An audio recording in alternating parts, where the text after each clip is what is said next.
Hello दोस्तों, आज हम बात करते हैं कि core decompression surgery hip AVN में मतलब एवेस्कुलर नेक्रोसिस में कब की जाती है और उसके क्या रिजल्ट्स हैं। एवीएन का मतलब है कि जब हमारे कूल्हे में मतलब हिप में ब्लड सप्लाई धीरे धीरे करके चली जाती है या कम हो जाती है, उससे जो डैमेज हो जाता है हिप की बोन को, उसको हम कहते हैं एवेस्कुलर नेक्रोसिस। तो आज हम बात करते हैं एक स्पेसिफिक प्रोसीजर के बारे में जिसको हम कहते हैं core decompression surgery. Avascular necrosis से जब हड्डी मरनी शुरू होती है ब्लड ना होने की वजह से, तो उसके स्टेजेस होती हैं, जैसे स्टेज 1, स्टेज 2, स्टेज 3, स्टेज 4। तो स्टेज 1 या स्टेज 2 को हम कहते हैं अर्ली एवीएन। अर्ली एवीएन का मतलब है जब शुरुआत की स्टेज है कि जब ब्लड जाना कम तो हो गया है लेकिन हड्डी को अभी विजिबल डैमेज दिखना हमें शुरू नहीं हुआ है। मतलब मेडिकली हम जिसको ये कहते हैं pre collapse stage of AVN. Pre collapse का मतलब है हड्डी का टूटना शुरू नहीं हुआ है, अर्थराइटिस शुरू नहीं हुआ है और जो जॉइंट की इंटीग्रिटी है वो अभी तक मेंटेन्ड है। उस सिचुएशन में काफ़ी डॉक्टर या सर्जन आपको सजेस्ट करेंगे ट्रीटमेंट जैसे कि एवीएन।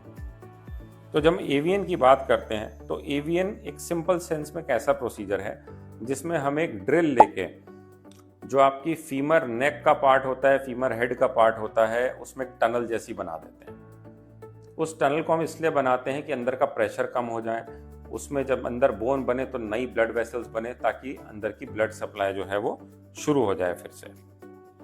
अब लिटरेचर में इसके रिजल्ट्स और इसके तरीके बहुत सारे दिए हुए हैं। कुछ लिटरेचर क्लेम करता है कि जब हम प्री कोलैप्स स्टेज में इसको करते हैं तो उससे 70 to 80% तक सक्सेस रेट है कि मतलब कूल्हे को बचाया जा सकता है। अब आजकल जो एडवांस टेक्निक आई हैं वो ये भी दिखाती हैं कि अगर हम साथ में बोन ग्राफ्टिंग करते हैं या बोन मैरो बेस्ड ऑगमेंट्स करते हैं या वेस्कुलराइज ग्राफ्टिंग करते हैं तो उससे चीज़ें जो है इम्प्रूव हो सकती हैं।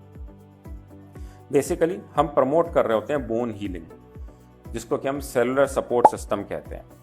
इसमें जब हम बोन ग्राफ्ट डालते हैं या बोन मैरो डालते हैं या पीआरपी डालते हैं या किसी भी तरह का वेस्कुलर ऑगमेंटेशन करते हैं, ये चारों टेक्निक वो हैं जिससे कि हम कोर डिकम्प्रेशन सर्जरी को और सक्सेसफुल बनाने की कोशिश करते हैं। एक चीज़ जो समझनी ज़रूरी है वो ये कि जब हम ये सर्जरी कर रहे होते हैं तो हम उसको इनिशियल स्टेज में ही करते हैं। हम लेटर स्टेजेस में जब हड्डी टूटने लगती है, अर्थराइटिस होने लगता है, तब नहीं करते। तब इस सर्जरी का कोई खास रिजल्ट भी नहीं आता।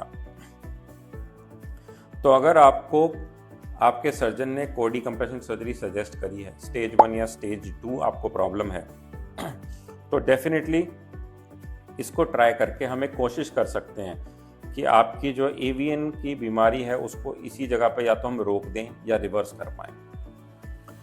इसमें लिटरेचर वाइज अगर आप देखें तो कोई भी प्रोसीजर क्लियर कट विनर नहीं है। मतलब लिटरेचर ये नहीं कहता कि अगर हम कोर डिकम्प्रेशन के साथ में पीआरपी करें तो बेस्ट है, या कोर डिकम्प्रेशन के साथ बोन मैरो करें तो बेस्ट है, या स्टेम सेल करें तो बेस्ट है, या पेडिकल बोन ग्राफ्ट डालें तो वो बेस्ट है।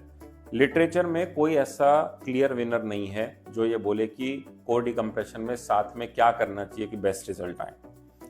लेकिन काफ़ी सेंटर्स इंक्लूडिंग हमारा सेंटर भी, जब हम कोर डिकम्प्रेशन सर्जरी करते हैं तो हम साथ में बोन ग्राफ्टिंग या पीआरपी या बीमैक करते हैं, मतलब बोन मैरो एस्पिरेट, ताकि हम पेशेंट को बेस्ट पॉसिबल रिजल्ट्स दे पाएँ।